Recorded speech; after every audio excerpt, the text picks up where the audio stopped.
Ho ho ho, it's Christmas.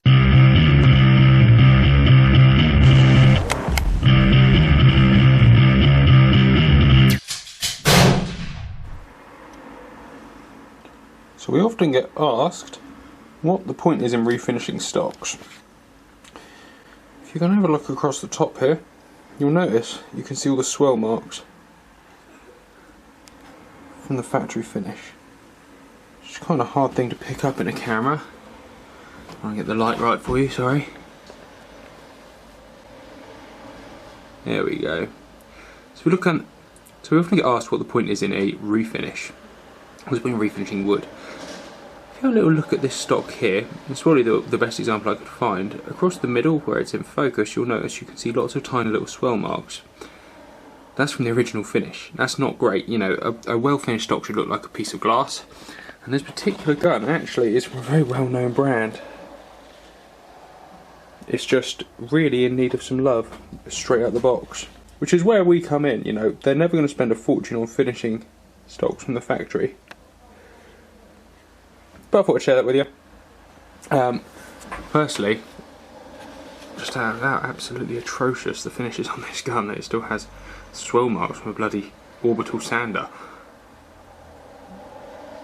Good, eh? So, we've taken a stroll, and we have suddenly decided that the hardest things to stalk in the world are wild ducks. Don't you think? Yeah, I mean, they're definitely, they seem to have better hearing than most other things. They're certainly flightier than everything else. Yes. Duck puns.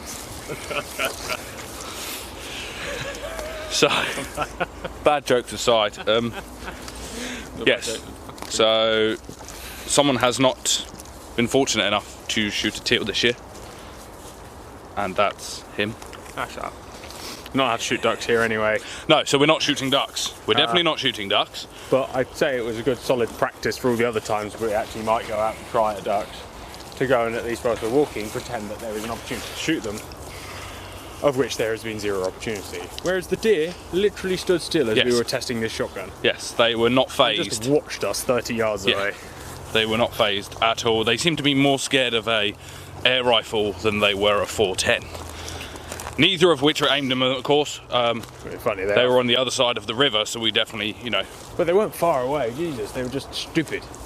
Yes. So maybe we shocked them with the 410 and woke them up with the air rifle. Who knows? Johnny's got a shotgun, we're fairly safe. Even if we were legal quarry, he wouldn't hit us as opposed to, you know what I mean. Basically, Johnny's just admitted to missing stuff. Can you shoot deer with a shotgun in America?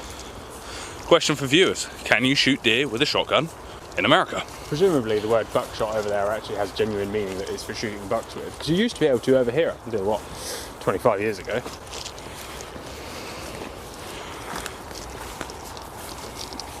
I don't know. Do you do it? Not do you do it, is it legal to do it?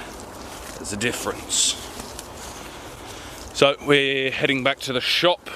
The skies are of course clear now, so nothing at all.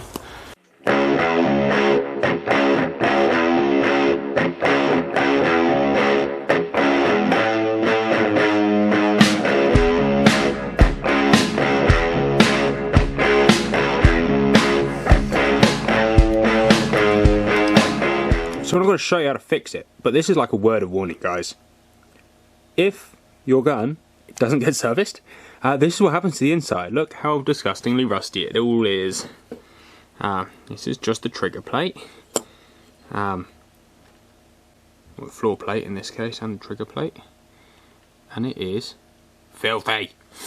The action I've given a quick clean to, but really it needs a full strip, clean, polish, everything. I've just chucked a bit of lube in there to get it working in the short term, because it's needed for tomorrow. Just get them serviced. Certainly if you shoot a lot in the wet and you're not going to take it apart yourself and give it a real good clean, just once a year, it sort of will prevent that sort of build up that makes my life really difficult.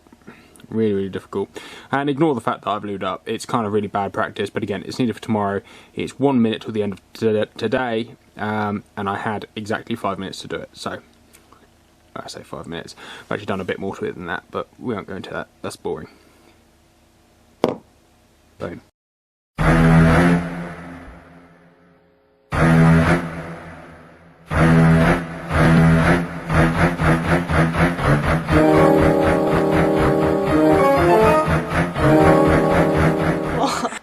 So guys, we're actually at the end of repairing this little bad boy. As you can see, the remains of the crack is just there. We filled and fixed the rest of it, which actually travels most of the length up. That bit there still needs filling, but the actual main repair is here, where the actual bridge is on the inside, which is perfect. So I'm going to finish that now. And also, this is more of just a beware and check for cracks. Anytime you buy a gun or look at a gun second hand, you can see on here, that little crack just there next to the guard, and that actually runs all the way through the checkering there and up the side. So I'm about to pop this stock off and fix it. Not for sale, because we wouldn't sell a gun with a crack in the stock even if it was repaired, not without telling them at least, and that would have to be something special where the stock would be a damn fortune to replace. But this one belongs to Cam. And things we're shooting in a couple of weeks' time together, I thought it would be nice if he could shoot his own gun. And actually, once I fix this, I expect I might do a video of just checking its fit on him, because he bought it a few years ago. And wouldn't it be nice? Well, he hasn't grown a lot, poor little lad. But if it worked. So without further ado, I'll pop this stock off, and we'll have a little look at repairing this crack.